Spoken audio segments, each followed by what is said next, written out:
welcome to the Real Situation podcast with Jason Campbell. And today's guest is one of my dearest and one of my closest friends, in addition to being one of the industry's greatest talents, Chuck Amos. Chuck, welcome. Chucky. I call you Chucky, and a lot of the Yeah, world yeah. call you Chucky. So we're going to call you Chucky. Chuck Amos, the legendary hairstylist, is here today. Thank you, Chucky, for joining us. Jason, for having me. I mean, we've had many conversations over the 35 plus years we've known each other.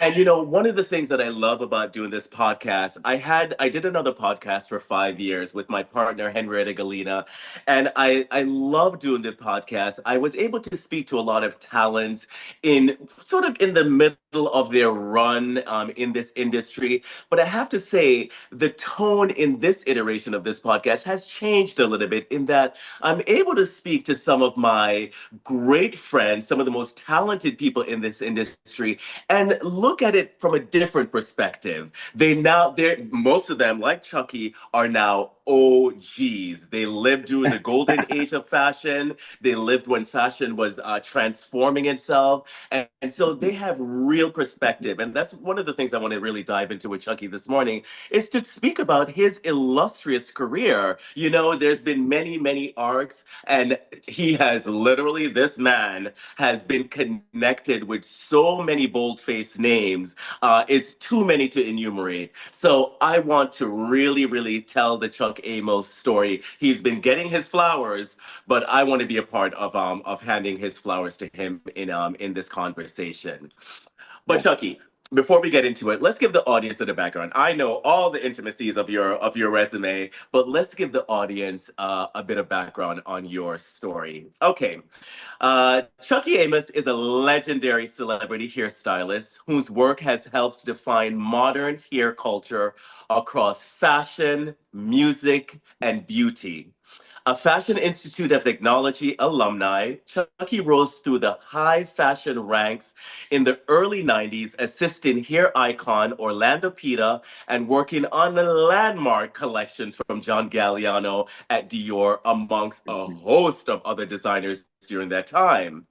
His vision of hair as identity and storytelling carried him into entertainment, where he styled some of the most influential artists of the past 3 decades, including Brandy, Beyonce, Jewel, Alicia Keys, and Little Kim. And that is just scratching the surface of all the talents and personalities he has worked with. His hands have shaped looks that became cultural touchstones, especially within the Black community. Known for his fierce, yes, thoughtful approach, Chucky treats hair as both craft and connection, a way to honor heritage, amplify personality, and create images that outlive the moment.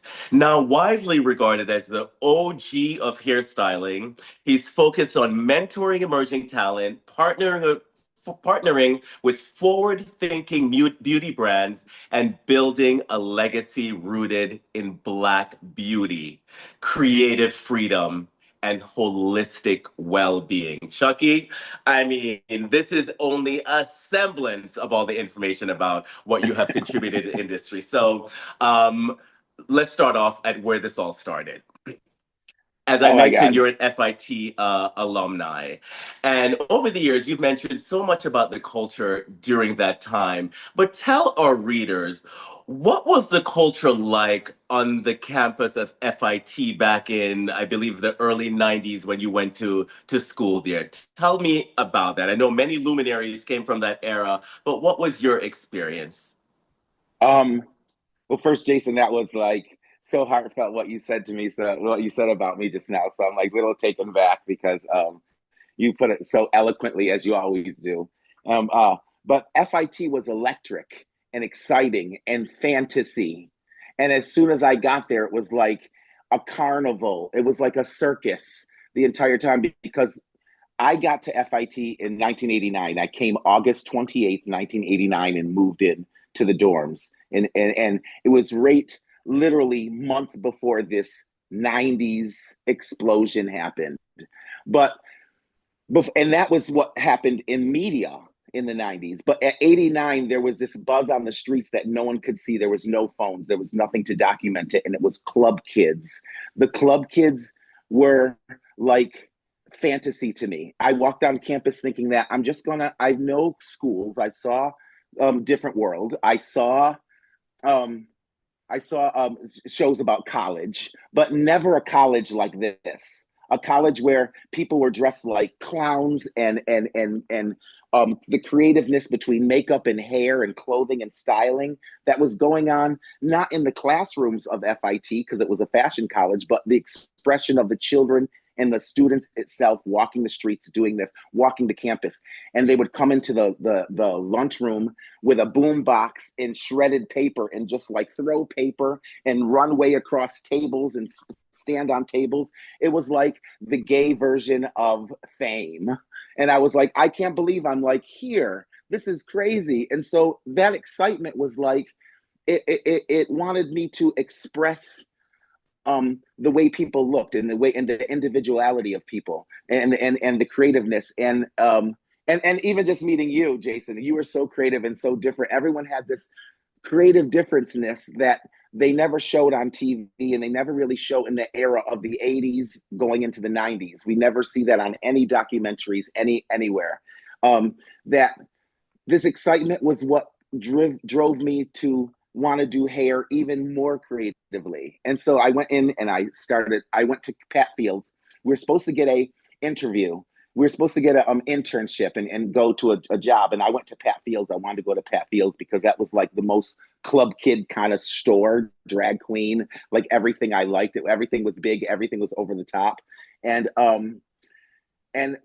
Pat Field was one of the places that was creative like that I could get a job at. And they told me I had to be a part of a house, which I didn't know what a house was back then. Like you had to be part of the house and Vogue for them to get a job at the store. But I just loved, I wanted to do a job that was creative like that and that was big like that. And that was like that had all those things. But I knew that I loved hair.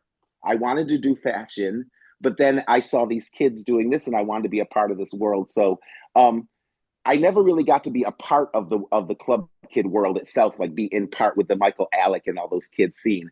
But I was close enough to observe their creativity to take those ideas and show them in a way that like could be creative in editorial or just like fashion shows that we're doing at FIT, and to just be a little bit more animated. I had my muse Roshan McCarthy, God bless, Roshan.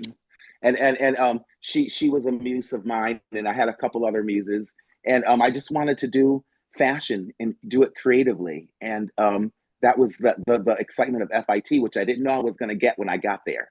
I did not know that was already kind of on my path to, because I had to see that because it was part of the path of becoming who I am today. Now that I look back at it. Well, I love how the image that you've painted of that environment, and I love the comparison to Fame. You That was nice. feel this energy of these different talents. Fame. Yes. Leroy was the extraordinary dancer. This one was in the acting program. All this sort of things. It feels like FIT was then, this environment, this space where all these talented people came together. But what started happening, though, it seems like you started to share your talents. You were saying for the fashion show, you started doing hair. You're being inspired by the club kids that you're seeing like on the streets in New York and so on and so forth. But in that FIT culture, it seems like you started sharing and collaborating with your talents. Yeah, I was, because the students were my collaborators, and the students were also being influenced by the buzz that they were seeing. So when I created big hair and crazy hair on them, they loved it. That's what they wanted. But it I think it started out where um I just loved hair, and before I came to FIT. So as I went to class to do fashion and I did a lot of ad drop to learn other things beyond just I went to business. I got to FIT for business, but I was more creative, and I ad dropped a lot of my business classes for creative classes, and I felt that my love for hair was so great that I wanted to do hair. I wanted to take like all that expression that I saw.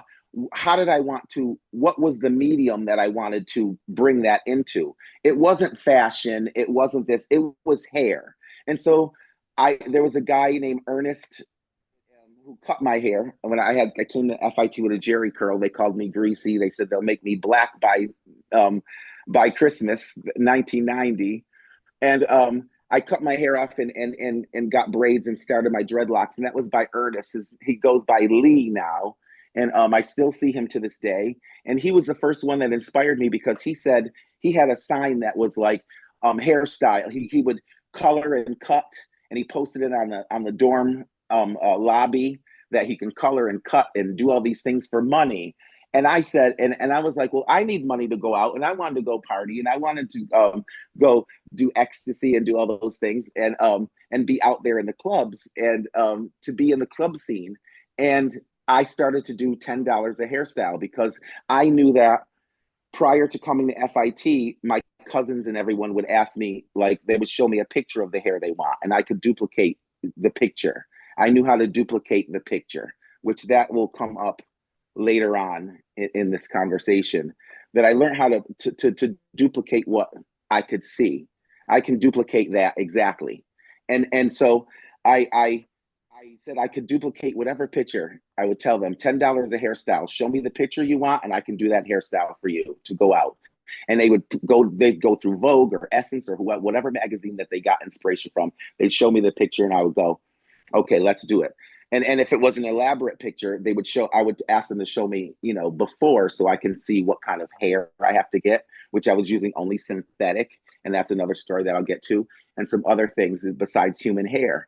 And and I was able to do that and get $10 a hairstyle. And it got so much that within like maybe 6 months, I didn't even have time to go out to use the money that I made because I was doing hair up until 2 and 3 in the morning because kids were going out to after hours clubs. There was after hours clubs then. So I would have girls coming to my room at like 2 in the morning. And I'm like, I'm trying to get to the club. I've already made my money for this. And I can't get to the club because I'm still doing hair. And so and I was just happy doing that basically. So I would not go out, and I would realize that the hair is really my joy anyway. And so I and also my friend Tracy Murphy, we're at the same agency. She does makeup. She was doing the same thing. She was doing makeup for $10. And some of the kids would go from my dorm room to Tracy Murphy's dorm room to get their hair and makeup done to go out, some of the kids. And so I made money that way, and I learned that I could make money just doing what I like doing. And and and the best part was they were coming back the next day because I was doing hair. I never asked, oh, where they're going, or in conversation, oh, you're going out tonight. Oh, yeah, I'm going to this party, blah, blah, blah.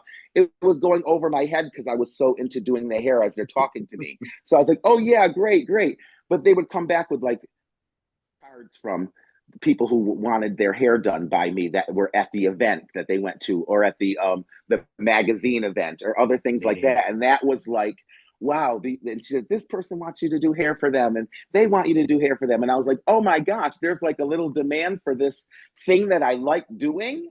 Like, it's crazy. I couldn't believe that. Like, is this a job? Is this a bartering system? And it was really joyful for me that time.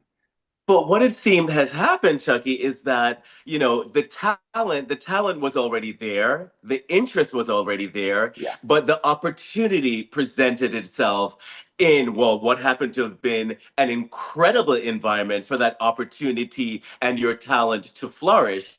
Because in fact, you were in a fashion school. So how wonderful that you Yeah. found yourself in this environment where all of these talents can get together and you just emerge as this incredibly talented, in-demand hair person. Like it Yes. seemed like a Yes. natural, Yes. a natural evolution in the process. Yes. And it all happened on campus. So this girl, Lisa Fernandez, she was a 1 year student for ad communications, and she had And And hold on, Chucky. Let's update the audience on Lisa Fernandez because Lisa still has a profile in fashion. She has a lot of people know her as Lisa. Does she go by the middle name? Lisa Lisa Marie Marie Fernandez. Fernandez. And Yes, she has a resort line that you can find. I just saw last week at the Bergdorf Goodmans of the world and so forth. She sells all over the world. So that Lisa Fernandez. yeah, worn by Rihanna. Rihanna loved her stuff that she kind of put Lisa on the platform. Rihanna wore all her bathing suits. And so that's how Lisa got her claim to fame. And Lisa was that girl. She would work a month, she'd go on vacation to a beach a month, and she'd work 2 months, and then she'd go on vacation. She was one of the first ones to style Nikki Taylor for Sports Illustrated back in 1992 or 93. And she was also the protege to Ramel Wilson, who was Naomi Campbell's stylist since Naomi Campbell was 14 years old. That was his claim to fame. This black stylist who also started my career and introduced me to a lot of people. But it started with Lisa Fernandez that she heard about me and she said, "Oh, I'm gonna." She's from New Jersey. She was snappy and she was a very business person. She was a kind of, that girl. And she said, "I want the rollers that that that the heavy model that Gautier wore. She wanted the rollers, Yeah. the rollers in the ad. That was the picture that was her image, and she showed it to me a couple days before, like on the street. She said, "I want you to do this hairstyle for me," and so, oh my gosh, yes, and everyone talked about Lisa Fernandez because she had a more business sense and a more she was very upscale on campus where all the kids were kind of like thrift store and whatever. Lisa Fernandez was the one who had designer clothes, and she Mm. had a refinement in her head, and she was that girl that like knew how to make connections and knew how to make business connections. And I watched her on those aspects too, lightly, as I was her friend. But she asked me to do this, and I did it for her, and she loved it so much. She invited me to the Gautier party, and then she said, "You have to do my photo shoots." And I, what? And she said, "You have to do my photo shoots. I work for YM, Young and Modern Magazine, and YM gave me two shoots a year to do myself, to create." So Mm. she said, "You have to do." So she hired me to do hair, and this is the very first time I ever backtrack. I was doing some tests to make a book because people said you have to get a book, you have to get a portfolio, House of Portfolios back in the day that we didn't have phones, we didn't have Instagram pages. Of course. House of Portfolios you'd go to and get your books, and so and there was a guy, Scott Pullard, who gave me clothes, and I met people who were like small models in the model workshop. FIT had a model workshop. We would use those as muses, and we would take Mm. pictures around campus. Have little people who were in the photography class would take pictures while the designers would give clothes, and the models, FIT, would be the muses, and also Scott Pullard would give clothes from the FIT store. So we were able to like pull together little test shoots here and there. But when Lisa Fernandez says you could actually have a magazine, I didn't know that you could actually really be in a magazine. I thought that like you had to be a seasoned hairdresser and all these credentials and all these things that you had and a history of work to actually get into a magazine. And I didn't know it was that easy. And it actually, and this is on the campus of FIT, I was able to go with Lisa on a job, and I met the creative directors of the magazine. I met all these people. And I also met Billy B. Billy B was the very first person that is still Billy B is a renowned makeup artist who still probably does Lady Gaga and does a lot of people. And Right. he's also coming up in the future of this conversation. Um, and he was really connected with me, and we got along. So there was one connection through Lisa that was off campus, that was someone who was already professional, and Ramel Wilson, who was already professional, that I was Mhm. meeting through Lisa Fernandez, who actually started my career. So she was actually my foot off the campus into the waters of real life fashion. And So is that the moment? Is that when you recognize that this could be more than a hobby and it could be your life's work? Was it in that moment or it came later down the path? it, it never really came, but it is the first point that I saw that like there's a professionalism to this. Right. There's a structure and there is a formula. And oh Hmm. my gosh, I'm here. And I was kind of nervous, but it was like just act like you're doing a test. So I've always been able to escape the reality of what's going on. I Right, think but it's what keeps me sane because it's too much for me to accept that I have to eliminate it.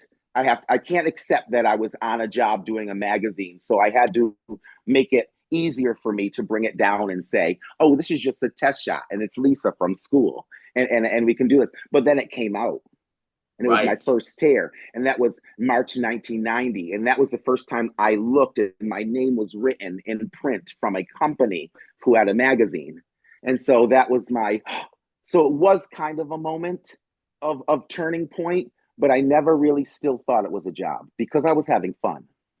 I Right, always thought but jobs were you grind to get your job, but this one was like, but I knew that like it was a path to what I wanted because backtrack again. When I was young, I was an MTV person, and I was a person of media, and my the TV was my babysitter, and everything was white images, everything was white commercials, everything was. I lived in the Berkshires, which didn't have BET, so I never saw black commercials, and I never saw black music videos, and I never really saw things. Even though I loved it, I saw Cosby Show. I would go down to my cousin Julie's house to watch BET and record on VHS the music videos so I could take them home and watch the black music videos at home. So when I got to New York, I wanted more white jobs. I wanted the jobs that I saw on Elsa Clench, which was the fashion shows, and I wanted the jobs of the music videos of New Wave and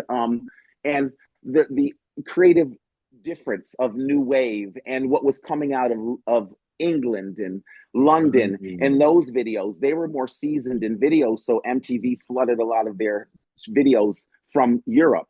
So there was a European feeling that I was looking for and loving, but I didn't know that I was.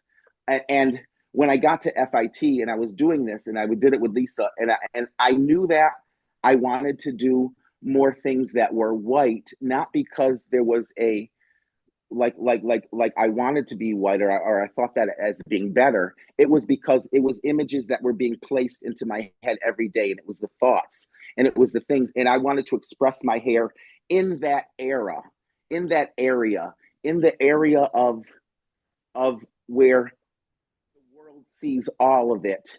And when it's a black thing back then, it's like mm, over here, it's like here.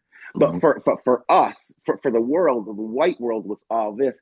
And I wanted all of that. right. And that was just personal. It had nothing to do with anything.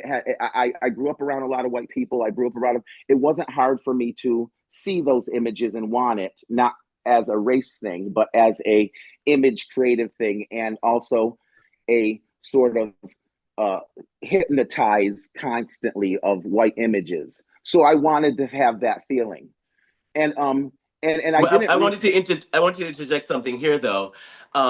But you started to endeavor into very much those that kind of profile with those kind of jobs. What comes to mind so vividly is your work with Bernadette Corporation. That was in and of that time, not too far afterwards. And I want you to get into maybe attach what you're just saying to working in spaces that were not just exclusively black, because you got to do more experimental things, more editorial things, more European influence things.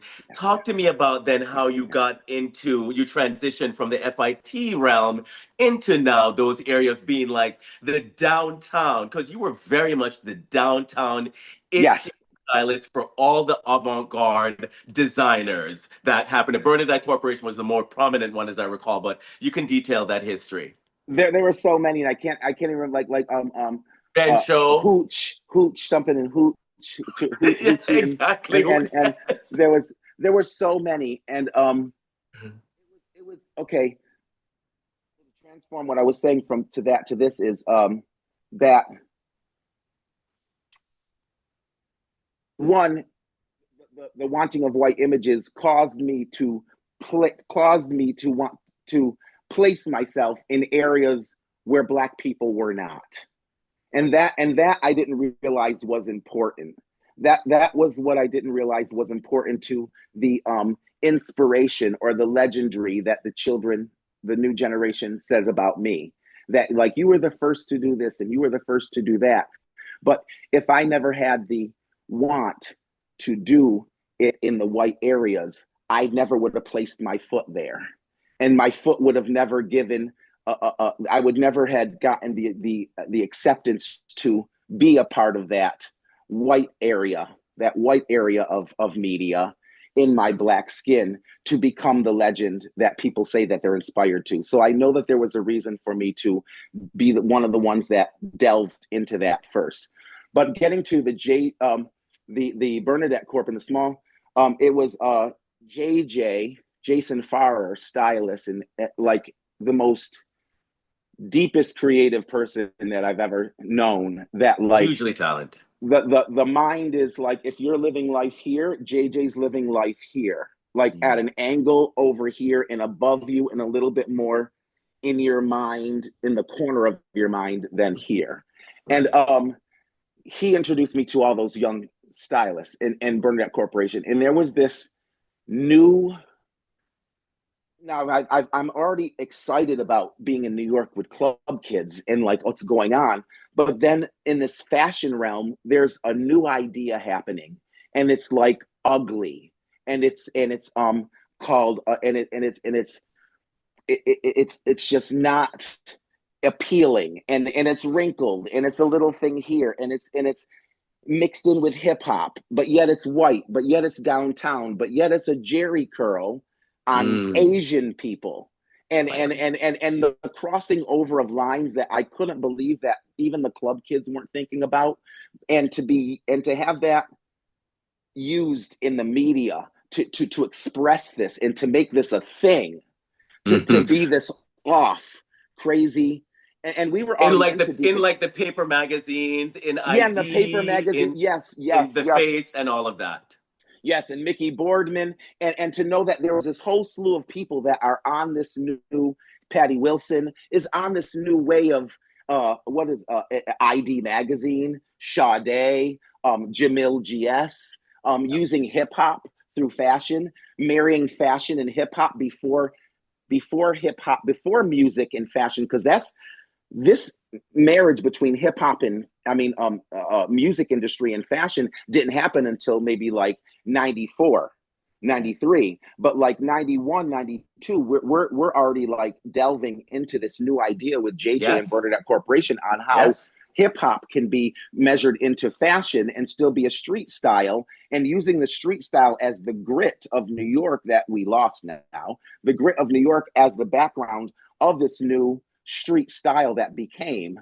And being a part of that hairstyle, being part of being a hairstylist, it, it, it, it extracted ideas from my head that I couldn't believe. And I was thinking, like, how do I cross lines? How do I use like old Renaissance hair to mix in with hip hop? How do I use white styles from the 60s mixed in with like 80s styles of rapping and breakdancing and salt and pepper? And we would mix these things together, and I would go to like the stores in the hood and get things for the Bernadette Corporation and get things that JJ said to get, because their minds were so off that I had to release what I felt and just go with what they say, because it is an idea that is askewed, that I don't understand, but I want to learn about it. I want to be a And part of this. And I think most importantly is that it was an incredibly richly creative time. There Yes. were no,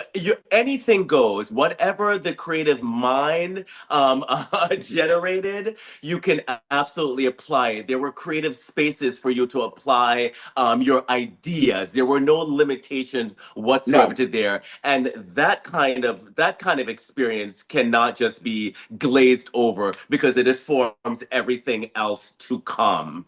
And I Yes. want to segue though. I don't want to get too mired in this period, as important as it was, because as we know, that period was very niche. Unless you were there, we're Hmm. mentioning Bernadette Corporation, which I know the OGs out there. They know what we're talking Yeah. about, Yes. and Yes. they'll Yes. understand this reference. But Chucky, I want to segue. I want to segue more to a period where this audience will say they can grab onto. And that's really, and all of this is during the golden age of fashion, but you were really there for this golden age. And Yes. so you were able to transition from this incredibly creative time where you were collaborating with some of the most dynamic downtown creatives. Jason Furrow was one of them that you mentioned, and there were hosts of them during that time. That Hmm. ultimately captured the attention of someone like Orlando Pita to then have you on his team to then go to Paris. And let's not be casual here.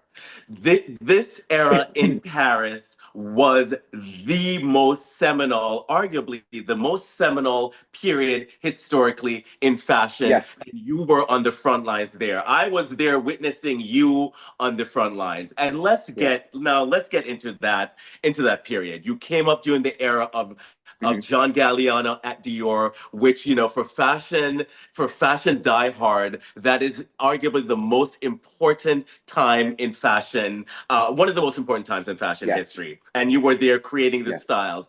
Now, what did those rooms teach you about creativity, about excellence, about pressure? And also, importantly, because now you're really experiencing the true belly of fashion, Yeah. what did then that inform you about staying spiritually grounded and all the things that then further help to define who you are? Okay. I transform into that story is that as I was doing Bernadette Corporation and everything, and I'm going to go really fast because this story has been told many times, is that I wrote letters to Orlando. I was told that by people, Chucky, you're doing such great hair and stuff. The way to move up is to assist somebody. Who would you want to assist? And Orlando Pita, and that's why I have to inject this, was the greatest hairdresser of that time. He was the man of that time during that transformative period. People talk about other hairdressers now, but Orlando Pita was the man for 90, 91, 92, 93, 94, 95, 96, 97, 98, all the way up to, say, 2001. There was a transformative period, but like he was the guy to go to. And I wanted to work with him and I wrote him letters and it took 2 years for me to get on his team. But when I finally did get on his team, I did a lot of New York first and then I moved on to Paris. And when moved on to Italy and Paris in Europe, I really saw that it was about precision. What it taught me backstage was about precision and like things that are like where with Bernadette and the street styles, you slap things on, and the offness was the creativity, the offness, the crookedness, the wrongness of it, which we're seeing nowadays with the Right. Juarez and all that. The kind of, but that was that. But there was a refinement that Orlando taught me, and how to use your hands, how to have your hands curved, not like this when you're doing hair, but to curve them when you're doing it, so it has a roundness to it, and to really be to know that the ponytail can go straight back or the ponytail can come up. Now I only knew the ponytail could be up here or down here. I never thought that the raising of the sides is also the viewing. And he told me, and it was the number one thing that I learned backstage is now now that you're here in fashion shows and a couple magazines, and I didn't know that during my first magazine days, that you are doing hair not for the hairstyle, you are doing hair for the viewing of the hairstyle. Now your feet are in show business, and it's the business of Mm. show. And it is how the hair is to be received and looked by people, and how people will get excited looking at it. And I never knew how I got excited looking at the club kids' hair. I just wanted to create it. Now I knew the creation wasn't just how to build the hair, but how to build the emotion from the person who's viewing it.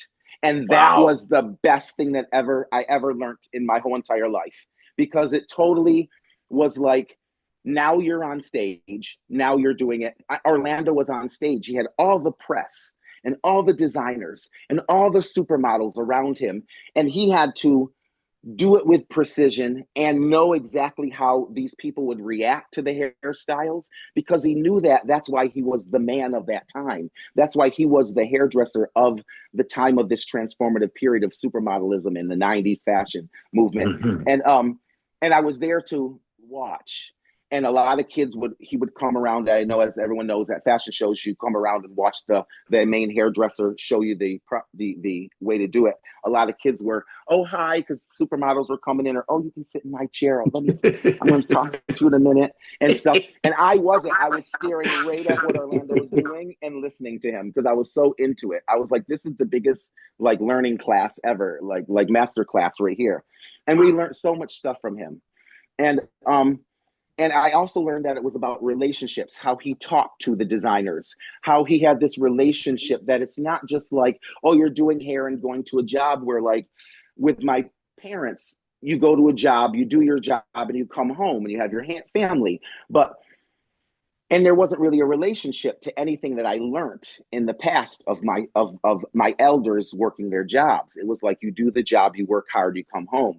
But I was in this industry where I was finding out you have to have relationships. You have to go to dinner with people. You have to talk to people. Mm. You have to like maneuver your personality around what you feel to get those relationships working and solid, and for you to keep jobs. And I learned that with Orlando. And I also learned that you could be loose and free and happy when everyone's gone, because Orlando was very celebratory. He would very celebrate the day's work with all of us at the end of the day, and have a drink, and we would not, we would be happy, and go to his hotel and talk and watch video hair things, and look at magazines and talk, and just be really normal. And it was funny to see Orlando being this huge person backstage and then being normal after. So all those things were kind of what I was taught backstage, and that there was a story. I don't know if people realize that when they see fashion shows, that the designer usually has a story, the way that the girl is going to be. She's this girl that's this. She's this girl that does this, and that hairstyling also has a narrative behind it.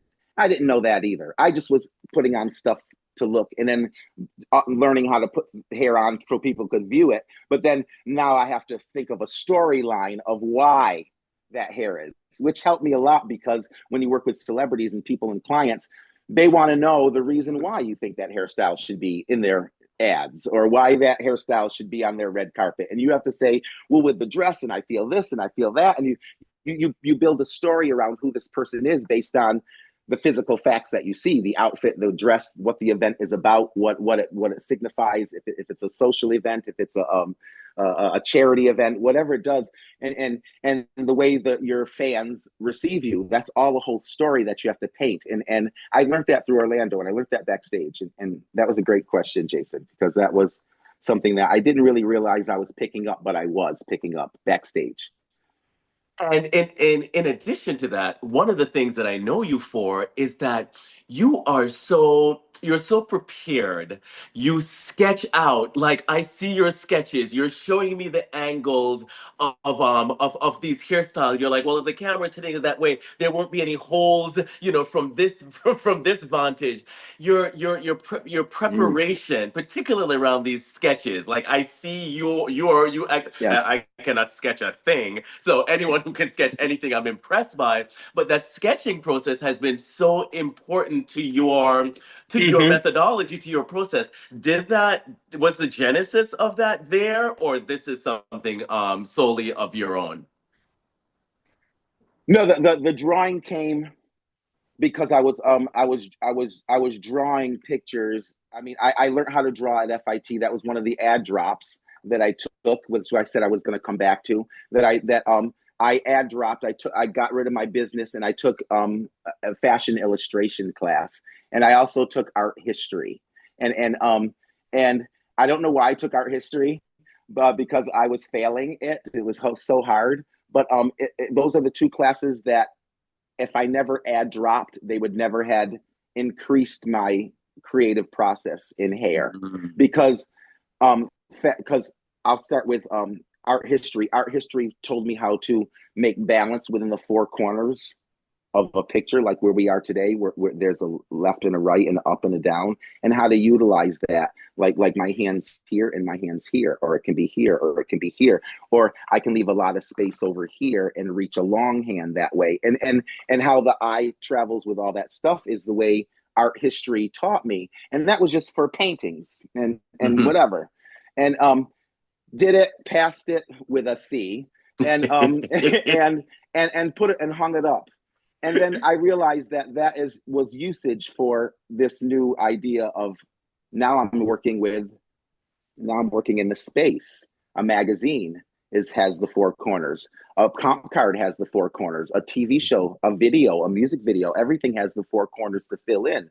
So this podcast, and even so, everything in the world is basically in corners that we see in media. It's usually in a square box or maybe a circle because they want to be different. And but it's mostly square boxes, and and once you learn how to use the space, it comes down to the same part that Orlando says about how a person views a hairstyle, how a person views a Mm. picture. And I just taught a class sponsored by Pattern um, from Tracy Ellis Ross, and she and I talked about that, how you use the space between, and how you can attract emotion and get someone to feel something through using the space of the four corners. And then when so I use that part of art history, and then where the illustration comes in is where I started doing drawings because I couldn't find anything, and this is kind of before there was no really Google and all that stuff. So I kind of drew out what I wanted to draw because, and this is where it comes back to when I said, if you show me a picture, I can replicate that Mhm. exactly. So Yes. so if I can draw the picture, then I can really replicate that. So and what blew kids' minds in this class that I was telling them at Naima Lafond, which is she is my new Gen ally um, for her Texture on Set show, her third season. She we talked about how when you draw, that is your idea. You could actually copyright that and trademark that. That is yours.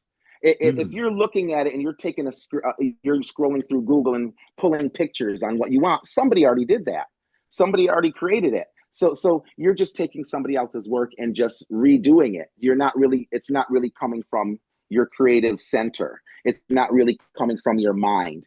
But if you Mhm. draw an idea out that you've never seen before, or your ideas are so skewed to learning from the JJ era and the Club Kid era and the fashion era, and mix them all together, because by this point I was already had all those things in my head, that you could actually draw anything. You could draw any picture you want, and this would be your picture. This would be a picture that no one has created. And people, I looked at, and when I said that, people in the audience were like they never thought that they could just draw the picture.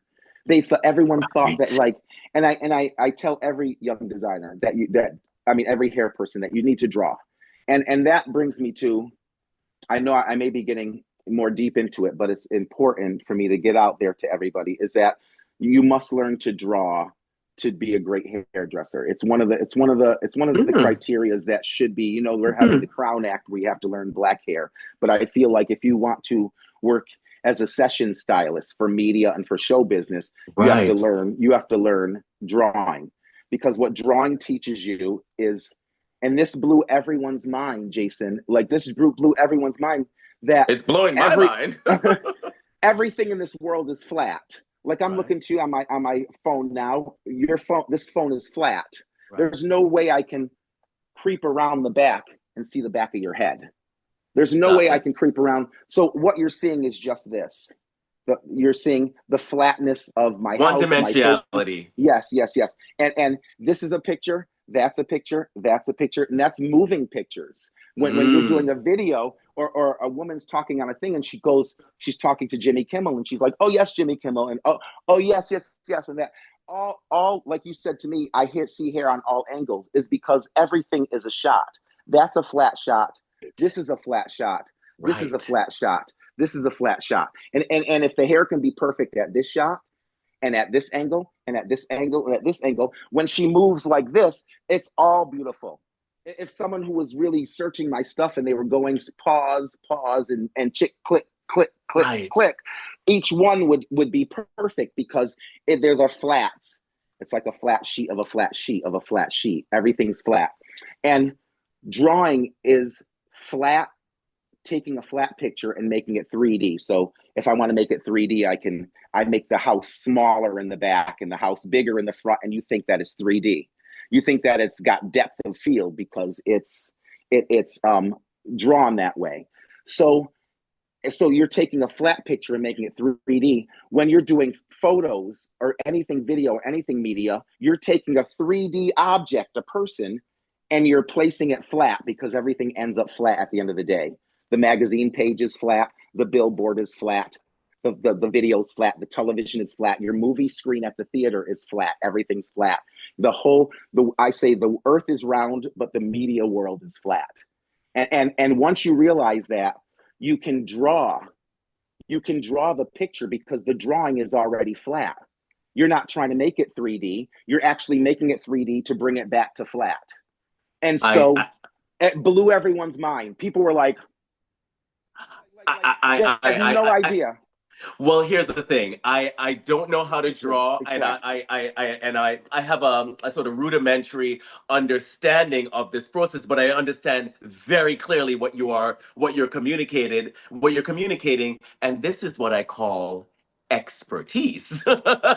Yes, yes, yes, this is yes, that's yes, why yes, Chuck Amos is the hair god, yes, this differentiator. And I have to say, you've spoken to me over the years about this. This is a very important part of your process. And I've always understood from whatever angle, a hairstyle is captured at, from Chucky's, for Chucky, every angle has to be solid. You can't be cheating simply because you're capturing that hair from the back. So that has yes. always, and you have always expressed that to me as a differentiator with other hairstylists that they may not understand. So I'm glad that you broke it down in our little master class here. It Okay. was it's also was used in music videos of our time, and all the music videos I saw of like of of of of Hype Williams with Busta Rhymes, and it would go in and out, and the hands would come out and go like that.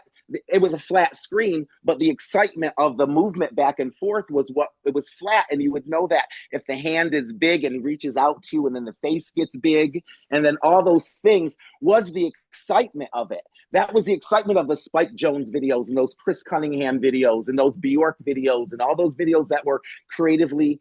It was about depth of field and all that stuff. So Mm. when you use this process in hair to make a thing exciting, you want to make the hair, bring it forward so the hair looks bigger in front, and to bring ponytails out, so there's a creative usage of the space and this excitement.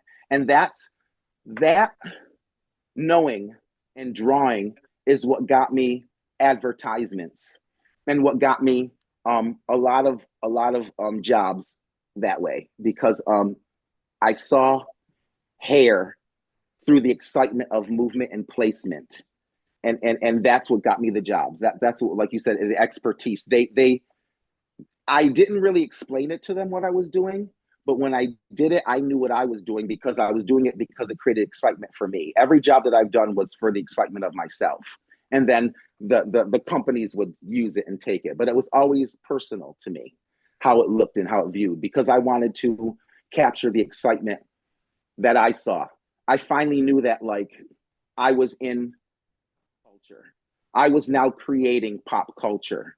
And what Mm. pop culture did for me as a viewer excited me through those MTV videos and through those things, those images, and through the fashion photos with like Steven Meisel and all the kids. There were so many So names. so now let's marry this expertise to now working with the artists. You've worked with Brandy, particularly in her early stages with her early albums, to other major performers across genres. I mentioned some in the beginning. Jewel was someone. I remember when you were working with Jewel for a Oh, number of years. You've worked with literally everyone, but everyone.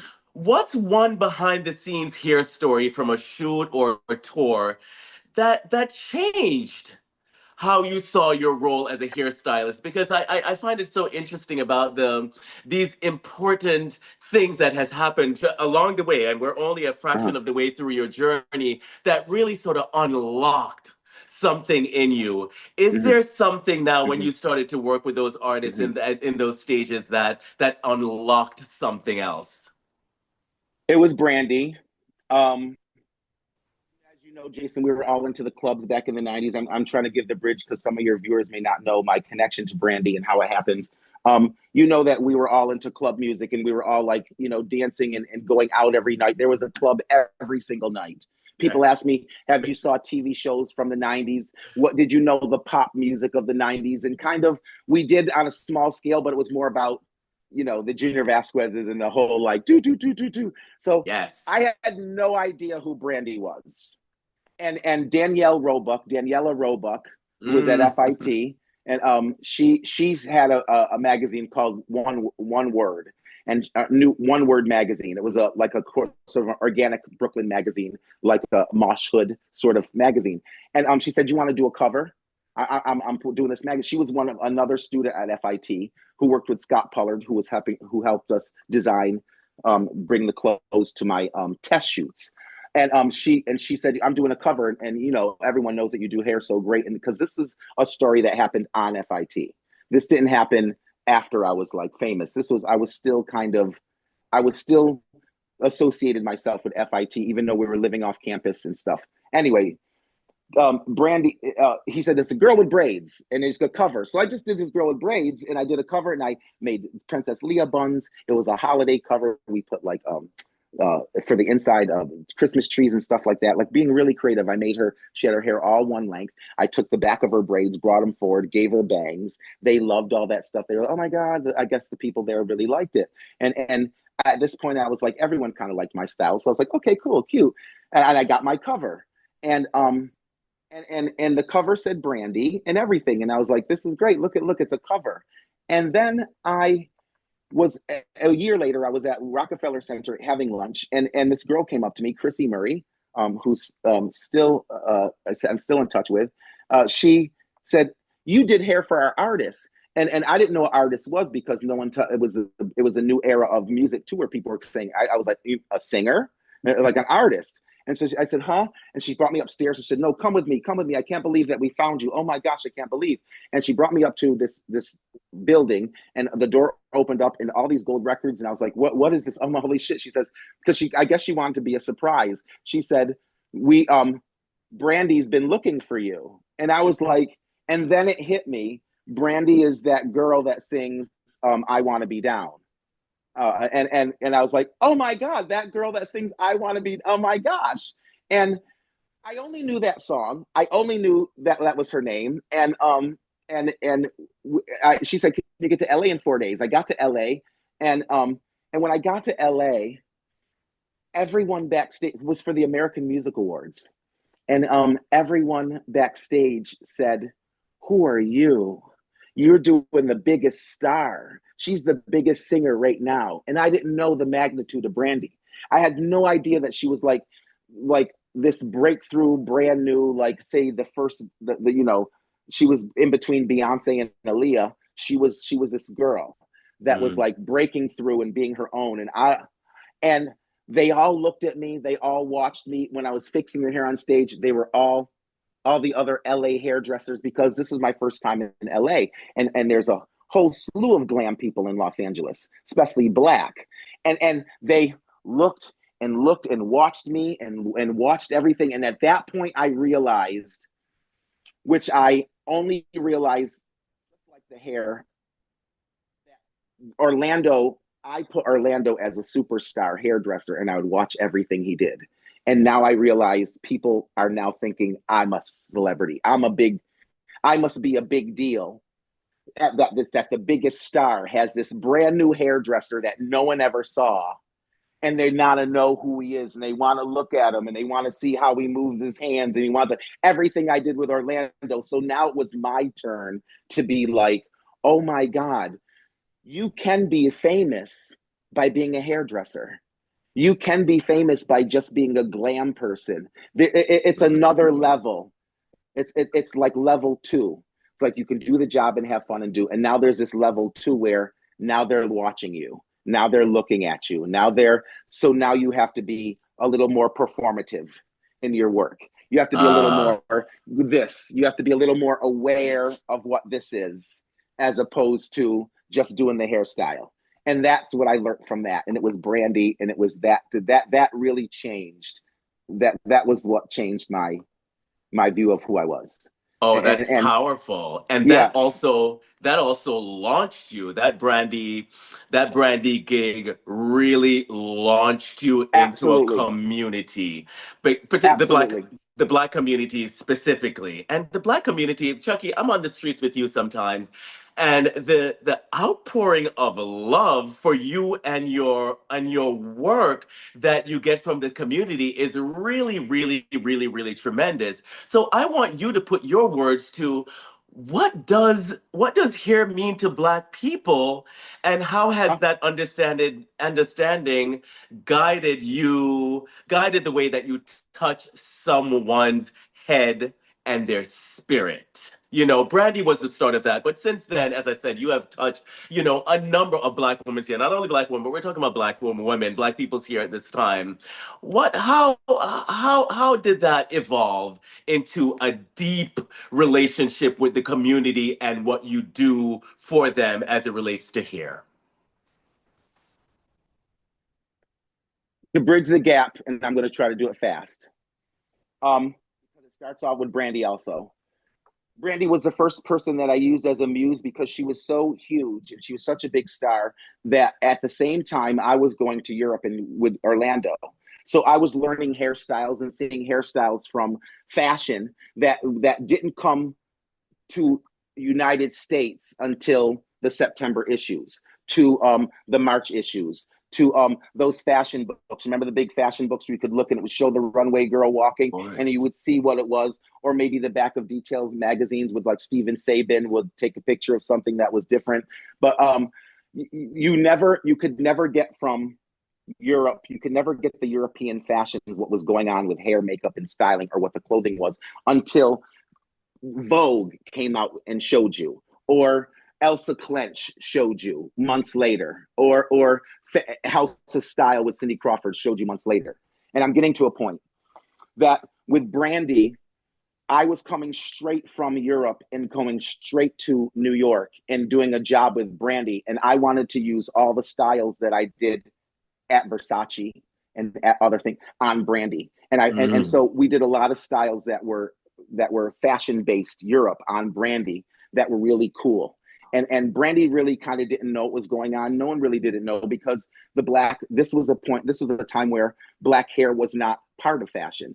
It was just starting to touch there. If you see the fashion in the 90s documentary, you'll see that there's a whole episode devoted to hip hop fashion and black, and we were just coming into it. The Mary J. Bliges, the Little Kims. We were just touching fashion here and there. The Aaliyahs. It wasn't like we fully were immersed in fashion, but we were touching it here and there. Foxy Brown, those things. And so when I did Brandy, I was doing these fashion hairstyles on her and showing people that, because in sitting in my room, Gianni Versace and Dolce & Gabbana gave all the clothes for her video because Brandy was the biggest celebrity and she was transcending race. She was crossing over to the white world and everything else. And so a lot of designers wanted to be a part of her success. And so I did the hair. I said, well, I did the Versace show that season. These are the hairstyles that we did at Versace on Brandy for the Sitting in My Room video, and other things like that. And also, that's where Billy B comes in. He was in the Sitting in My Room video, and he said to me, oh, I did the sister's hair. And you'll know in the video, if you ever watch it, that it says, we have Lamar, Swoop, Chucky, and Donald. and Hype Williams put my name in because he liked my name, Chucky. So I'm a part of that video, and I do the sister's hair. And Billy B said to me, and Billy B is the person I said I would get back to him, who was the first person that I met on the Lisa Fernandez shoot for YM Magazine in the story I told you before. And he said to me, because he was a renowned hairdresser, he came on and was doing Brandy's makeup because he was already famous. And he said, "Why are you using a golden hot? Why are you and this is when, and the kids don't know, the golden hots only went to 350 back then. They were never pumped up to 450 because no one cared about coarse hair for Black women. So, and that's why Black women had to use a stove. Women who really knew Black hair used a stove. And Billy B said to me on the Sitting in My Room video, "Why are you using a curling iron on that Black girl's hair? Where's your stove?" Billy B is a Southern white guy who came from Atlanta and has lived and grown up in the Black community. He knew about the stove. And I said, I don't really want to do the stove because I am not focused on Black hair. I'm focused on the fashion hair, and the white girls can do this, whatever. And not knowing that, like, the stove was the opening to everything in my life. So Billy said, "No, you need to know the stove and do Black hair because nobody Black will let you do their hair if you're not using a stove." And I was like, didn't know that. Eye opener. And that's when it started to be like, let me think of Black hair. Like, I need to start thinking of Black hair.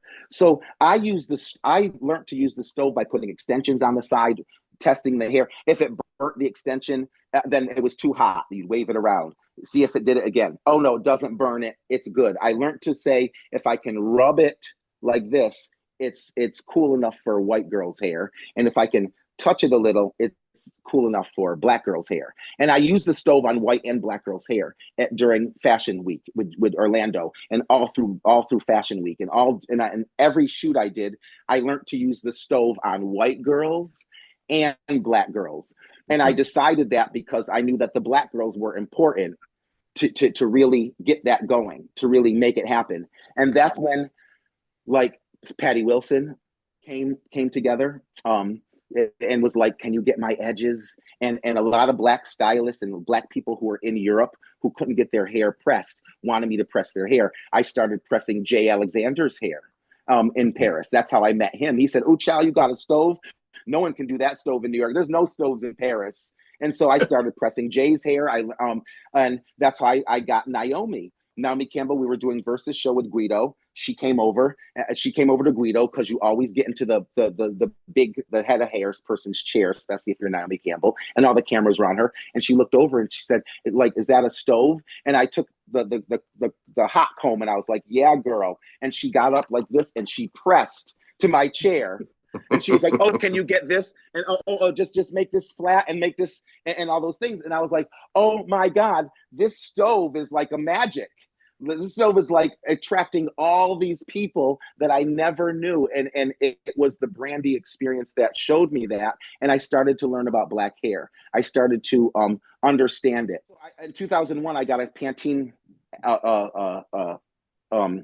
contract, and they flew me to the headquarters in I think Ohio or somewhere, and I saw all the science behind Black hair and all the reasons of the curl and all the things that, like, all these scientists told me about Black hair. And I got so interested in it.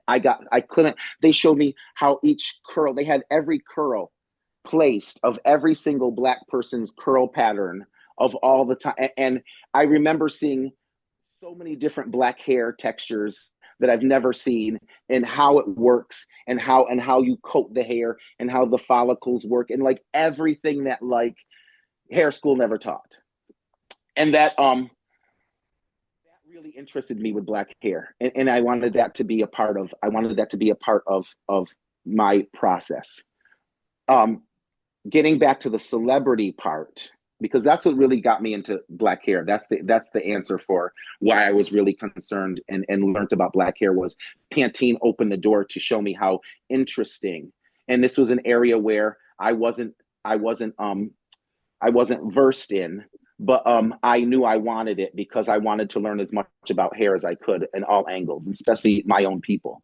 And so, but the celebrity part of my success of Black women was because we didn't have cell phones and we couldn't come back. We couldn't bring the styles to Black women because Essence held the door for Black women's what Black women were to see. Everyone Black looked at Essence, and Harriet Cole and Mickey Taylor and we changed the face of that because I was going to Europe and I was bringing back this. I was actually doing all the styles, like you said with Orlando. I was doing Dior and Gucci and Versace and Prada and Chanel.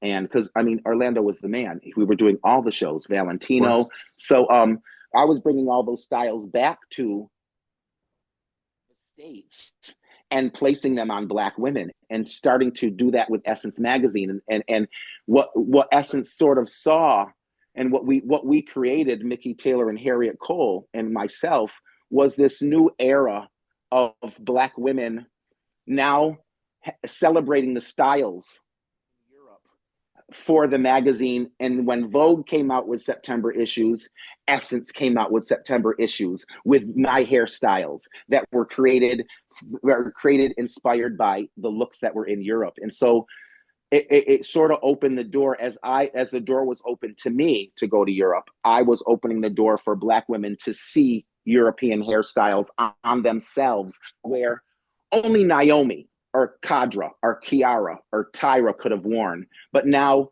a slew of Black women can do that, can And see it. now, Chucky, were they with your collaboration with Essence, and of course you were independently working with celebrities and so forth. But what were they responding to? Were they responding to mostly the dramatic transformation, or was it about the natural looking result, or was it about your ability to manipulate texture, or all of the above? It was all of the above, and I think it was just the excitement of hair. And I think it was the fact that we can now express ourselves to the level of the white women who are getting the information from Vogue, and that we Okay. can like and the fact that at this point I was already so into creating images that were so beautiful that it really helped when it helped the Black woman like see the fantasy that they could be, want to be that, whether it was curly or straight or with bangs, or if it was blowing or whatever it was. And that's where a lot of the celebrities, where a lot of celebrities started coming. They want Chuck Amos. Chuck Amos is the guy because he's making all Gotcha. these images and he's bringing all the stuff over from Europe and whatever. And that's really how I got Little Kim, because she was like, I want to be like, when I first met Little Kim, she said, I want to be fashion. I want to be like Madonna. I want to be the Black Madonna. And I was like, oh my gosh, because in my head, I was kind of like the Black Orlando. So if it's Orlando and Madonna, it could be Chucky and Little Kim. And so we created on Little Kim a lot of the styles. And Little Kim was very open. She was one of the first Black artists that were really open to fashion styles and And styles that and were and audience, being if different. if you're to look at Little Kim's hairstyle, the one of the ones that stand out for me is the The black zipper. and white one. Another one that Oh stand yes. out for me was the one with the Louis Vuitton cap on the head. Yes, yes, Like with the Louis Vuittons. Chucky is responsible for those iconic looks. We can't detail all of them, but Yes, yes, those are in yes, the annals of yes. hair styling history. But let's take it back a little bit more, though, Chucky. You have credited Lisa Bonet as a huge inspiration. Also, Janet Absolutely. Jackson is someone else that has come up as a huge inspiration. Let's make this one a little bit more brief, though, in terms of telling us what in their innovation, what some of the things that you've told me over the years is like how innovative they were in the early stages when the technology wasn't there. Their wigs Mhm. didn't look like wigs, their styling didn't look like they were artificial, they were amazing. Give us some sound bites as to what they were doing early that inspired your interest in hair. I mean, I looked at it as a spectator and I didn't know what was going on because I had not even been to New York by then. I was still in Massachusetts. And but Lisa Bonet's style was so different and odd and on TV and accepted on TV and as a character. And I couldn't believe that like she was actually wearing clothing that was on Elsa Clench, because I would watch Elsa Clench on Saturdays and watch the designer clothing come down the road, and then 2 weeks later it was on Cosby Show. How are you getting those clothes? Like how are you access to that? And and also like she was the first one to do the dreadlocks, and everyone thought those dreadlocks were real and those were fake. That was Ellen LeVar. Ellen LeVar was Lisa Bonet's hairstylist, and Ellen LeVar created that look of the boho locks and all that Mhm. before it even came out now. And Lisa Bonet was the first one. She was dating Lenny, and it was just it was an idea that was never expressed by a black girl or a black woman ever. It was never a black thing, and so she kind of crossed races and traditional clothing in front of our faces, and it was very inspiring to me. And Janet Jackson was her hair was so movable, and so I used to record it and do it in slow motion to watch every, because it would move like no one understands. Like back in the day, the hair weaves were their hair weaves came out during the times of Jerry curl. So everything was a curl. Everything was like this curly hair, wet and wavy. It was called French refined. You dip it in water. So the more you wet it, the more it waves, wet and wave. And so everyone had wavy hair. And it's also, and I always reference this in LL Cool J's song. He says, "New edition, new edition button, perm in your hair, or even a curly weave with your new edition Bobby Brown button on your sleeve," because it was only curly. And then Janet Jackson came out with the straight hair. Pleasure Principle, where the hair's all straight, and Right. blew my mind. Like I knew the video was coming out, but when it came out and I recorded it and I had to play it over and over and over and over, and it made such a buzz that back then you could only get curly packs of hair on the hair store, but now you can get straight hair. There was straight hair extensions offered, and before that, knowing that there was offered straight hair, it was in Black Sophisticates, and we called, my mother and I called Black Sophisticates because they were talking about a Janet Jackson article, and they sold the salon that Janet Jackson, who was my inspiration's hairdresser, she inspired me, Janet Zutton, and she's one of my inspirations, absolutely, in hair. She they told us, the salon people told us, that she ironed the straight hair with an iron before Mm. placing it into Janet's hair. It's not a wig that Janet's wearing, it's extensions. But the extensions were ironed with a real ironing board. And they ironed them just like they would do in the 60s. And they ironed the hair straight. This was before we had flat irons. There were no flat irons back then. There were none of that shit. And I Janet Zutton was able to create this look. And also, there was a brand new thing coming out in LA, which was the small plugs that everyone sees. If you look on Instagram, it's everywhere, but they use the little small plugs instead of yes. sheets. Instead of sheets of extension, they would use small plugs. And that's what Janet Jackson made her hair move. And I didn't know that because it was so cutting edge that no one knew what that was. And that's why everyone thought Janet Jackson's hair was real. Everyone thought that when she moved and shaked it, it was the most beautiful hair ever. And as viewers to Janet Jackson, you were in awe. And that's what I wanted to create. That was the backbone of the feeling I wanted people to see about my creations. That like you were in awe, like magic. Like you thought I put the coin in my hand, but when I went like that, you were like, "Oh my God, it's gone." You know, that surprise element. And that's what it started with Janet Zutton doing Janet, and Lisa Bonet giving me creations I'd never seen before. And that inspired me to be that person in hair. Well, I love all the technical know-how that you're picking up along the way, and just how important they really have become to your craft, Mhm. and again culminating into this amazing expertise that you are known for. Now, speaking of that, now that profile, after more than 25 years, people call you the OG of hairstyling. Now, how do you define OG, and what responsibilities do you think come with that? OG of fashion is just as that you've been through it. You've been through the ups and downs, and you've learned. If you're a real OG, you learned the lessons from those ups and downs. You didn't just like complain about them or use them as ammo to be a victim or any of that stuff. You just took it and you moved forward. And to be an OG is to know it like you know your life, not to like always shoes off at the door at a celebrity's house, at anyone's house that you're doing hair. If you're going into their house, always shoes off. Um, Always happy, always conversational, always interesting, always knowing. And I'm saying all these things around hair because I know hair so much. But moving forward with any ideas. I'm trying to think of the OG part. The OG part is just that it's so natural to me now.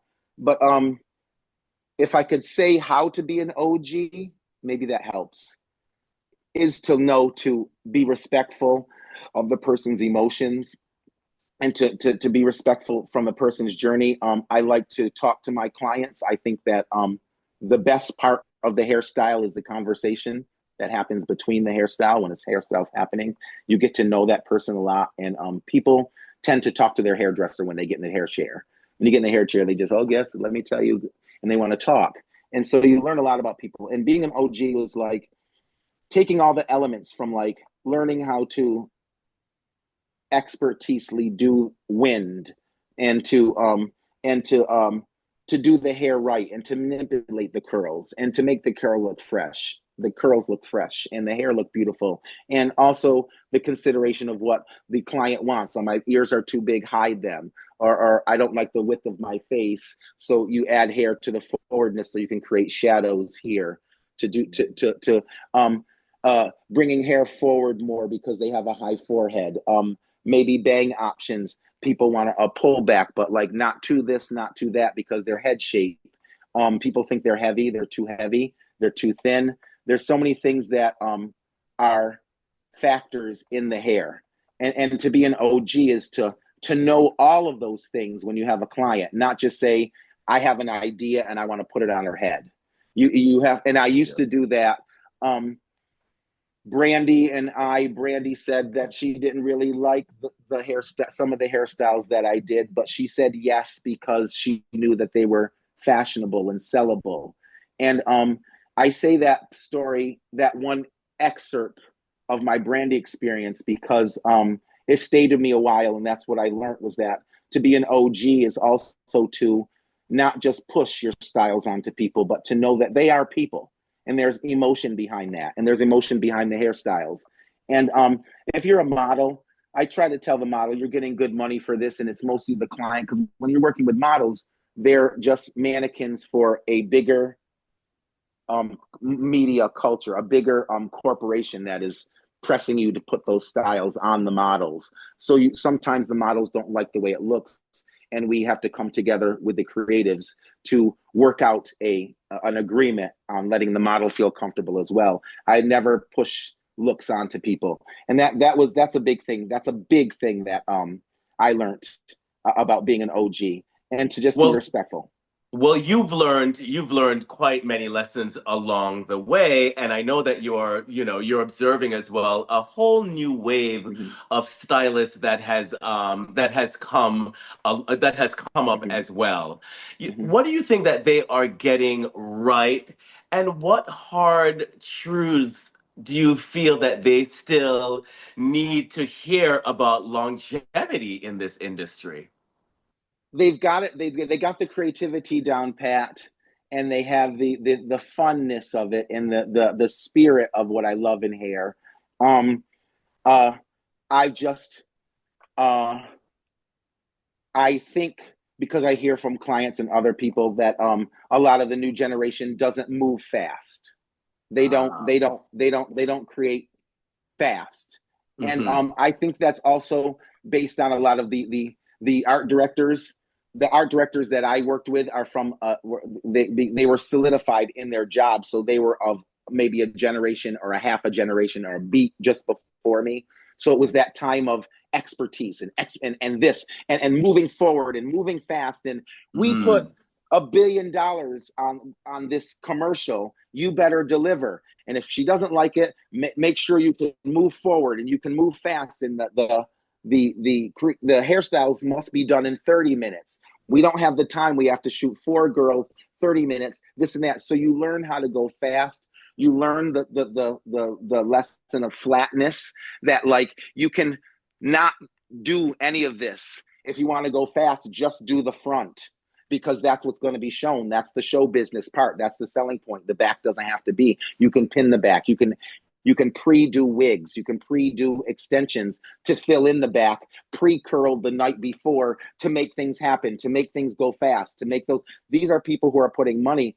And I don't think that in this world of Instagram and all that, I believe the kids are more into the showing of the Right. hair, and they Mm. forgot the process.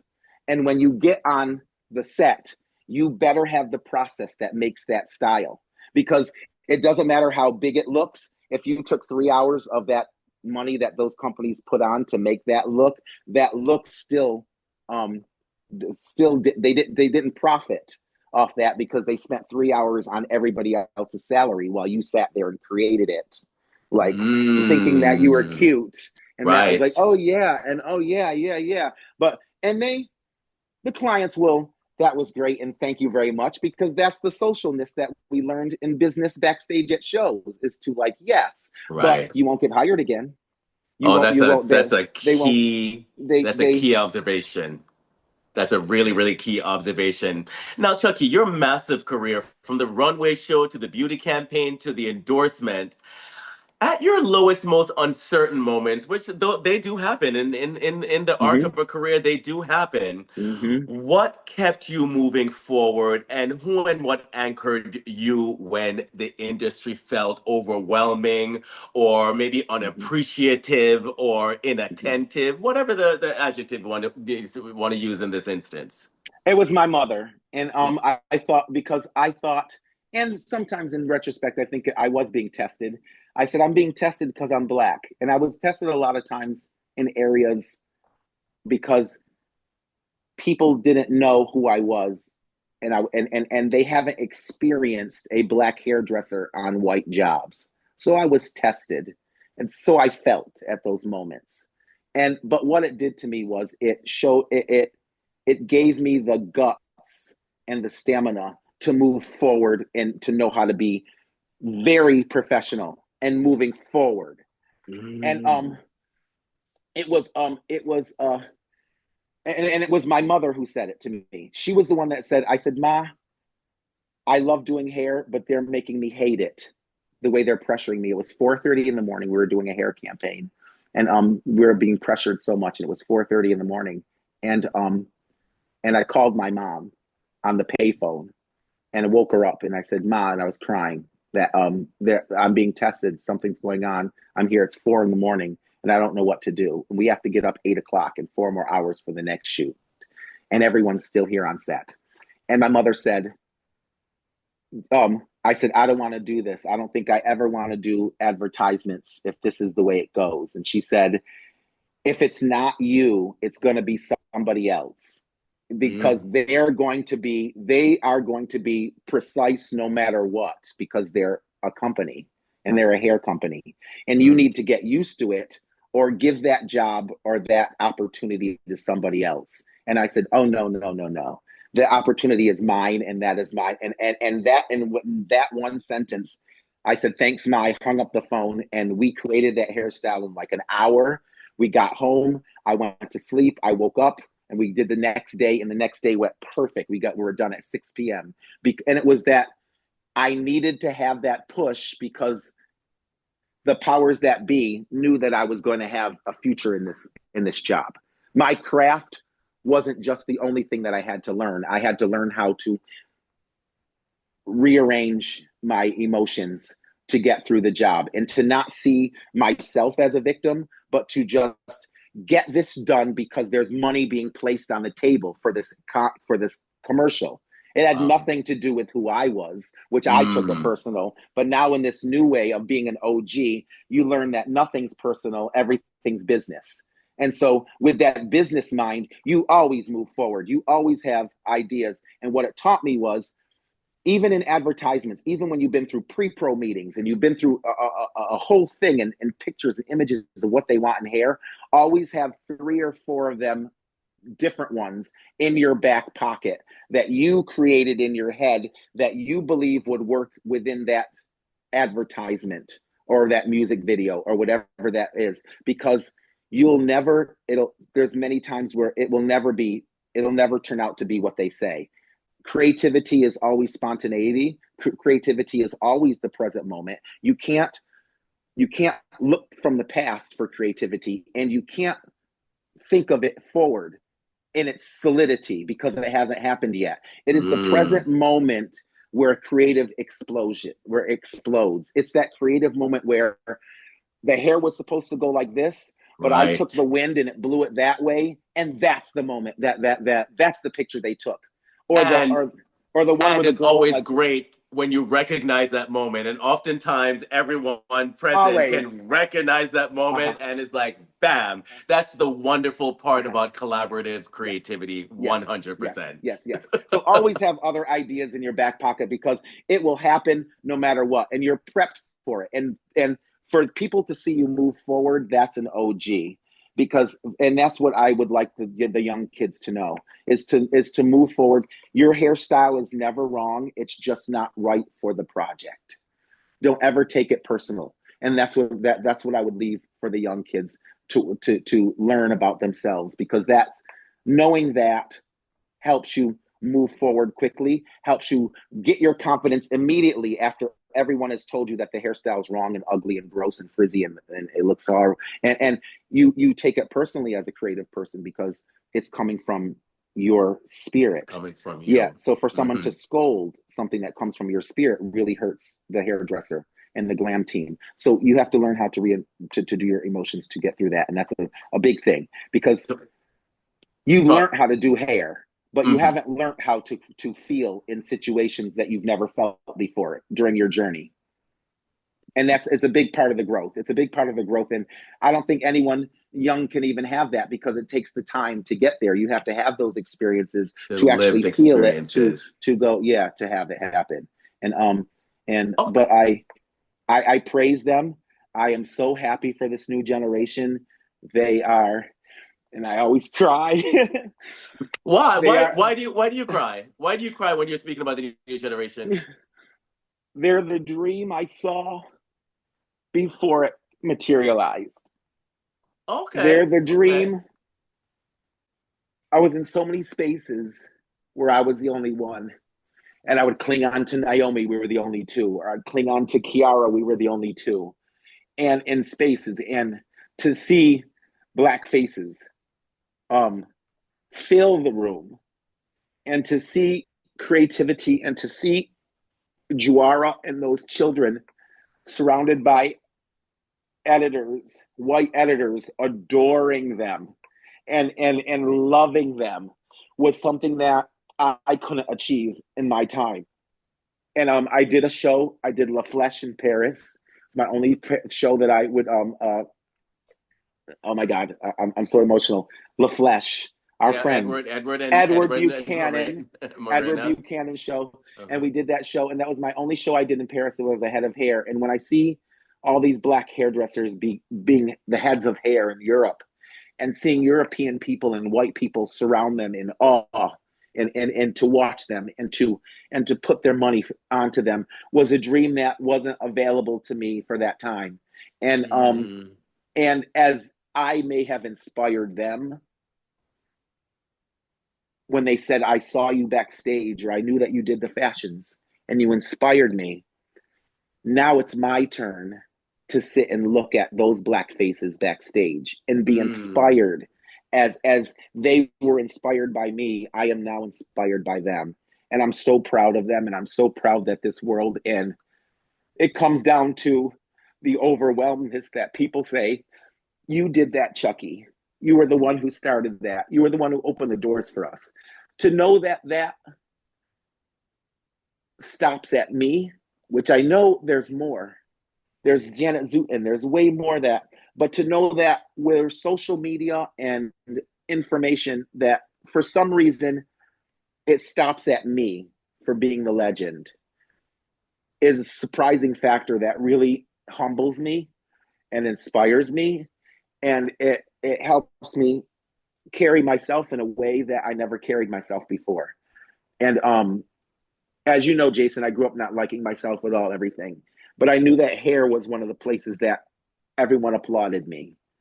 That was the one place that was my safe place where, like, whatever I did in this area, this category of hair, people would love, even though all the other things I didn't like about myself. So that's why I placed a lot of my life in hair, because that was my joy. And and I didn't realize that I was inspiring kids through that. And as I started to love myself, I realized that there was a love for me in hair, and it kind of marries itself within what I discovered in me and what people have discovered in me. And Well, as I that's said, the I have been with you many a times on the streets of whatever city, and and they run up. the outpouring of love and admiration that that the community has for your Yeah, contribution yeah, is unequivocal, is absolutely solid.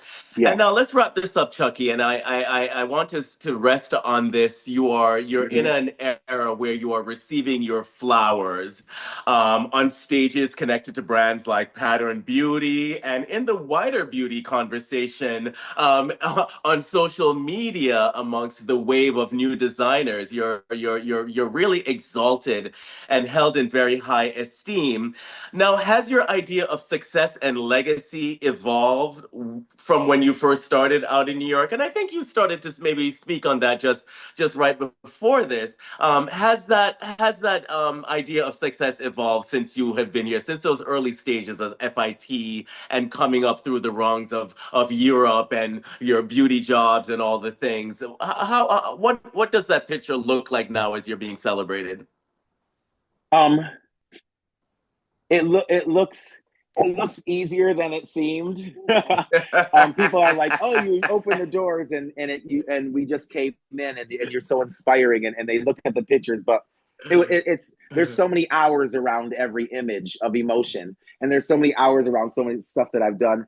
But I feel great. I feel like I'm the celebrity. I feel like that feeling that I felt when they were first looking at me at Brandy backstage the first time, that I feel like that's the way it is now, that they look at me like a celebrity. And working with celebrities, I understand the point of relationships with fans and how to Mm. look at them, and to and to always be a beacon of light and inspiring. And that you can tell the trials and tribulations if you want to, but there always be that in any area of life.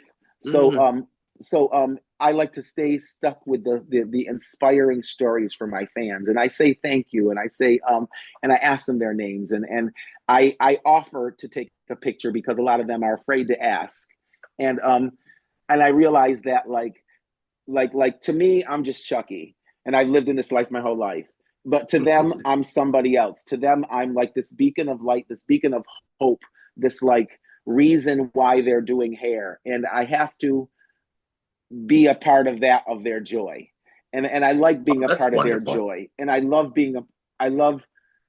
knowing that I brought joy through that, Mm. because the hairstyles brought me joy, and that's all I was looking at was, oh, if it's beautiful, I'm in joy. But now I realize that there are personalities and human beings that are in that joy, that celebrate the same joy I do, and that makes me really, really, really happy to know that I can bring that inspiration to them, and to make them know that, like, it is hard out there, but if you stay in love, and if you stay in joy, and if you believe in yourself, and to not take things personally, and to protect who you are, you can create for the rest of your life with hair in any way.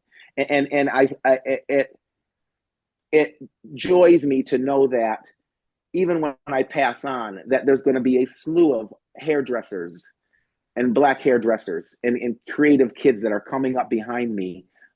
When you're young, you don't know about people coming up behind you because you're the person coming up behind somebody else. So you don't Right. know. But now that I know that there is a line of kids that will be born and still happen past my generation, now I start to realize that, wow, this is really a huge opportunity to be that person, to help inspire and to help. And that's how I see my future is showing kids things. Yeah, no, Yeah. and actually that's my final question. So let me capture that. How do you see like that next 10 to 25 years? How do you see that next Uh-huh. chapter having accomplished all that you have and giving back all that you do? What how are you framed? Well, being a product of the 80s and 90s, I thought it was going to be, a product or a thing or something to give someone, and we make money off them. We Mm, used to talk about that. Get your product out there and just let those kids spend those coins and shit on that money. And right. now, during the social media, Instagram age and this information age, I feel it's more about the information. And that's why I'm doing conversations with podcasts and other things. It's because I want to dip Mhm. my feet into not how my experience at other levels, because we haven't even spoken on like the personal emotional journey of Chucky, and how that personal journey is also like the basket that carried me through my professional journey, and all those Mhm. other things that can happen that a lot of children. I think it's teaching, but I don't want to teach how to do hair.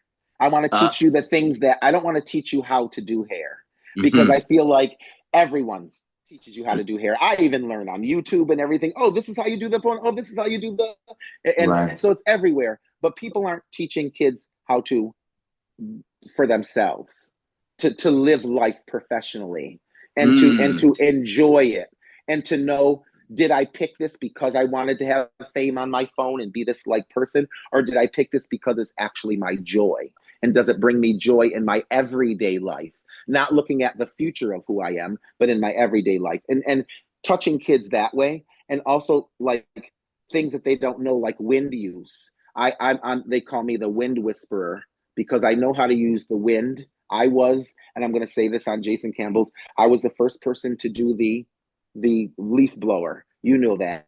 I was the first Yes. person to, nobody did the leaf blower Well, let before them me. explain it a bit more. The leaf blower for capturing, hair in motion. Yes, Yeah. because I was always into wind machines, and I was always into, and I used to take the blow dryer and make a paper and make a cone, and I would make a cone and put my blow dryer end in the cone of the blow dryer. I would tape it, would be like what a leaf blower is today. And I would do Exactly. that on sets because advertisements, you could only grab a little bit of hair here and here. So I learned to do that. And so I was the first one. I saw it at Sharper Image downtown at South Street Seaport. And I was with my mother and father. We were shopping. It was like the mid 90s, maybe like 98, 97. And oh my gosh, the leaf, oh no, this was like 2000, the leaf blower. And oh my gosh, you can use it. And it was a portable one, which looked just like my blow dryer with the cone that I would make. And so I was like, oh my God, I can do. And I said, I want this in studios. Everyone needs to have a leaf blower. It needs to be this one. And kids started doing the leaf blower. Kids started doing it, doing. And I only have a few people that say, you were the first one that did a leaf blower, Chucky. And I go, yes, I was. There's only a Yes. few out there that remember. So the leaf blower idea, it started with me because I am the wind whisperer. And I would love to show people how to use the wind and how to create magic. That was what my class with pattern was.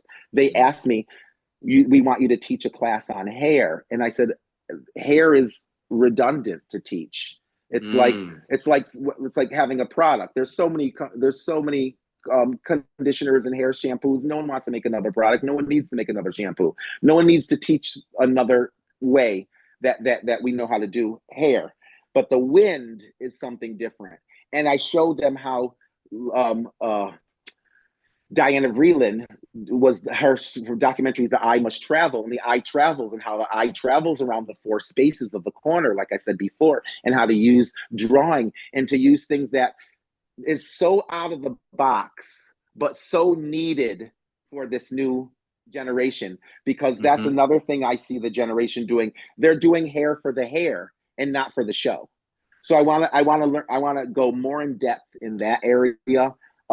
How 3D versus flat, wind movement.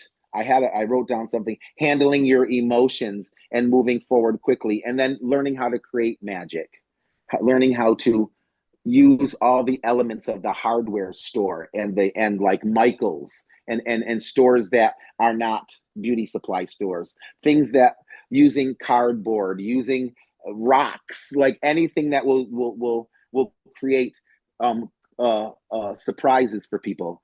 I see a lot of that on Instagram because I follow that. But I know that there's a lot of stylists who are young and they don't know these things. They don't know how to utilize this. And I want to show that. I want to teach areas that are unspoken within the glam life.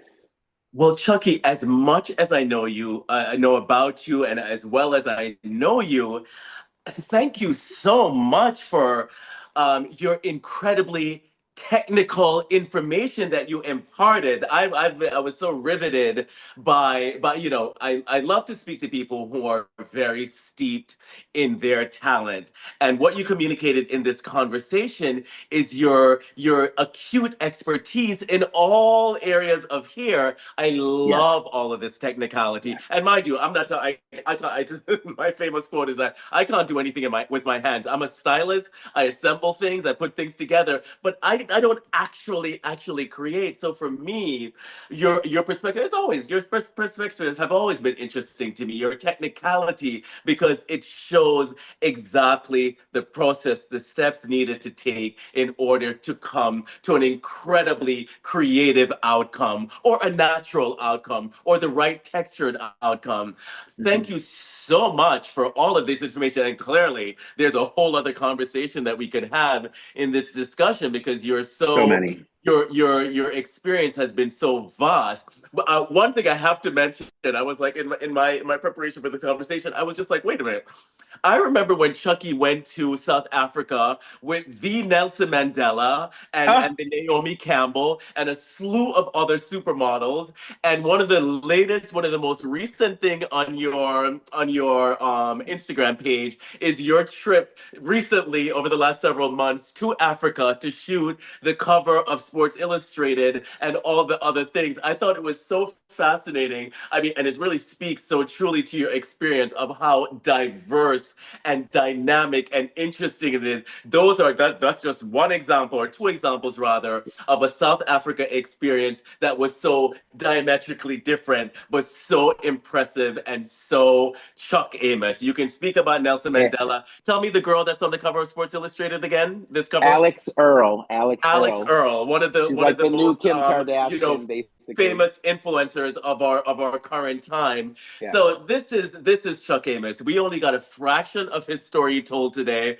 but surely the audience can recognize what an immense talent we spoke to here today. His resume obviously speaks for itself, but Chucky, thank you so much today Yes. for imparting in your own words and taking the time to tell the Thank you, audience Jason. about And the incredible journey that you have been on and continue to be on. So thank you. thank you for having me on this platform, Jason, because I know that all the kids watch and all the great people and great artists and models and the movers and shakers watch your show. And this is a great platform for me to speak to, especially for you. You make me so comfortable. It's like, I mean, I could have really went in because we are so bonded through years, but it was great for you to let me be a part of your audience and to express myself in those ways. And I may have gotten deep on some parts because I'm talking to you. Like other podcasts, you kind of get the structure, but you kind of got a lot of the emotion out. And I saw your face smiling and inviting me as I was speaking, and it really was like, this is the Jason I know. And I'm glad, Jason, that you mentioned Nelson Mandela about that because I forgot, and I know that you haven't even heard this story.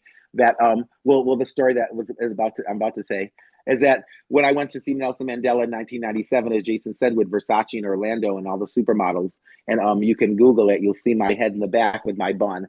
I had my bun up because it was so hot, and I walked up to Nelson Mandela crying in tears of joy and awe that I'm even meeting him in his own backyard at his house in South Africa, at Mandela's house. And he said, "Can I get my hair like yours?" And he touched it like this, and he touched my hair, and I laughed and cried, and I called it my Mandela the whole time that I wear this. If no one knows, my bun is called the Mandela Oh, forever that's because Mage. that's my thing. And I'm wearing my African shirt, so I thought I'd wear that today to celebrate my joy of Africa. But he passed away, and life went on, and I we lived my life, and I got accepted to go to South Africa just this January, and I went to exchange my money, and they counted out money with Mandela's face on it, on all the dollars, and I was super overwhelmed, which I am now. My tears are of overwhelmness that like I knew and talked to someone, and he touched my body, someone who's on currency, like in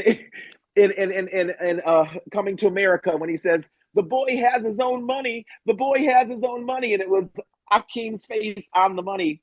That like Nelson Mandela's face was on every dollar that I had and the coins that I had, and I didn't realize that when you pass away, of course you're allowed to be on currency, and I had no idea, and I've never ever in my entire life knew someone who was on currency, whose picture is on a dollar bill, and to say, I know him, I talked to him, and he touched my hair, and he touched my hands, and I met him, and I saw him talking to me in real life, and now he's on currency, African currency, the original continent of all people in this world.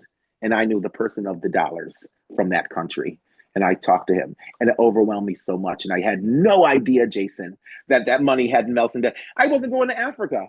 Like I wouldn't know. Had no idea. And that was one of the most that was the most wonderful thing of the trip to know that like holy shit. And so we had a celebration at the end of the Sports Illustrated, and I got a dashiki. They told me this at like 2 days before, and I said, "Where am I going to get a dashiki?" I got an Amazon dashiki, and it went. And I thought it was kind of cheap, but it was great. And the last night I said, "Oh my God, all the workers are going to laugh at me because I'm wearing pretty much a dashiki for Africa, which is so like for us, it's whatever." And they all loved it, and they said, "You know that we call that the Mandela shirt." Oh, And I said, wow. "No way." And she says, "Dashikis in Africa are now called the Mandela shirts." And I Oh, was that's like, "Oh my powerful. God." And I'm wearing a Mandela shirt. I'm wearing the Mandela hat. I'm in Africa. I have money in my pocket with Nelson Mandela's face on it. And the connection couldn't have been more clearer. And I was like, either Mandela's spirit is coming through or something is coming through. Even maybe Andres was helping come through. But like, I couldn't believe how that made a full circle. And that was such a joy for me. That The African is trip. that is such a potent souvenir, and I'm thrilled that you It were was able wonderful. to It share was that. That's wonderful. really, really, really, really wonderful. Wonderful. And Alex But Earl was really nice, everybody. Alex Earl is a beautiful soul. She's so extremely nice. And she said, I have an infectious smile. She kept on going like that to me every time she saw. She was touching my face. Alex Earl was wonderful for the cover. a That was it. beautiful, beautiful, beautiful Yeah. souvenir, Chuck Amos. Yeah, that was great. Chucky, we're That going was to have great. to wrap it up with you right Yep. now. But thank you so much for joining the podcast and sharing Thank you, such Jason. amazing, amazing stories. And again, there are more to share. And I hope that we can have another conversation in the future about this very illustrious career that you have Yes, had. yes. Because Thank yeah, you. there's so much more to it. Yeah. Love you, Okay, Jason. Chucky. Thank you very Ciao, love much. you. All right.